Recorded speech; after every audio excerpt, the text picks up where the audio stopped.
What's up YouTube, Saf here on Super Saf TV. So we've seen plenty of low quality leaked videos of the iPhone 7 and 7 Plus. We've also seen some cool looking renders, but here I have the iPhone 7 and 7 Plus prototypes, and this is probably the closest look that we're going to get at the iPhone 7s before release. So as you can see, we have the iPhone 7 as well as the iPhone 7 Plus, both in the rose gold color, and they do look pretty nice. Let's firstly go ahead and remove the screen protectors from the iPhone 7.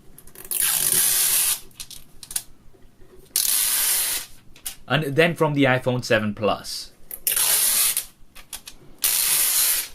Now right away you can see that they do look quite similar to the previous iPhone models, but we have some key differences. First up, we have some redesigned antenna bands, and the look of this new design is growing on me. The bands now not as prominent as they used to be. Jumping in closer, you can see that we have the main difference, which is the cameras. On the iPhone 7 we actually have a larger camera bump than previously, and this is housing a larger sensor, so we are going to be getting better low light images coming from the iPhone 7. And quickly just testing out the case leak that we had of the iPhone 7 a few months ago, you can see that it's a perfect fit. Now initially we did think that the larger cutout was for dual cameras on the iPhone 7, but it's actually for the larger sensor. The iPhone 7 Plus on the other hand does have the dual cameras. Now these are likely to be working together to give you sharper images, better low light performance, and also possibly two different focal lengths. I personally can't wait to check these out and test them against some of the other competition. We also have a secondary mic as well as an LED flash. Now this is most likely going to be a dual tone flash.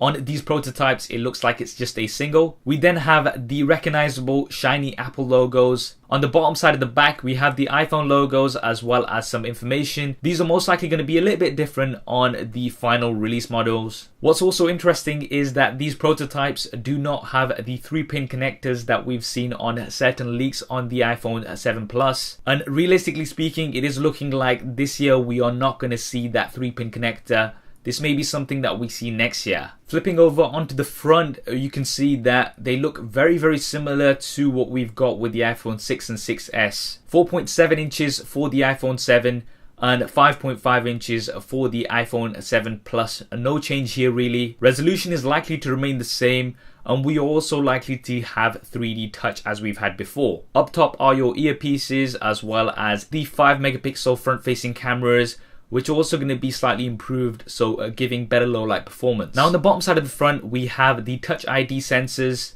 Most recent rumors are saying that these will not be pressable buttons, so instead there's going to be haptic feedback, and it may allow for some additional options. For example, if you do hold on to these a little bit longer or push down a little bit harder like with 3D touch. Up top we don't have anything, but you can definitely notice those camera humps which are bigger than ever. I personally just wish that Apple increased the thickness of these phones a little bit so that we could have a larger battery and no camera hump, but unfortunately it doesn't look like this is going to happen this year. On the left hand side, things are pretty familiar with your volume buttons as well as the mute toggle switch. Now certain leaks were pointing towards there not being a mute switch, particularly on the iPhone 7 Plus, but I think these are going to stay. On the right hand side you have the power button and the SIM card ejector trays, and finally at the bottom you can see that we have the lightning connector and what appears to be 2 speakers. Now these can possibly be 2 speakers, but there is also a suggestion that we'll only have the one bottom facing speaker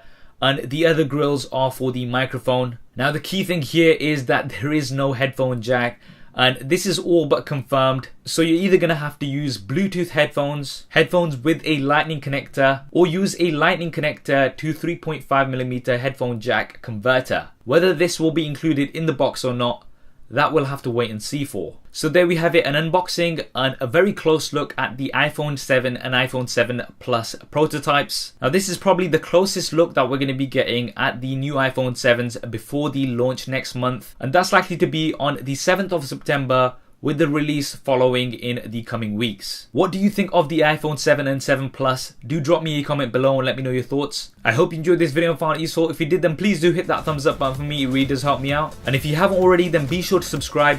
I'm going to be having lots of iPhone 7 and iPhone 7 Plus coverage as soon as they're released. Thanks for watching. This is Saf on Super Saf TV, and I'll see you next time.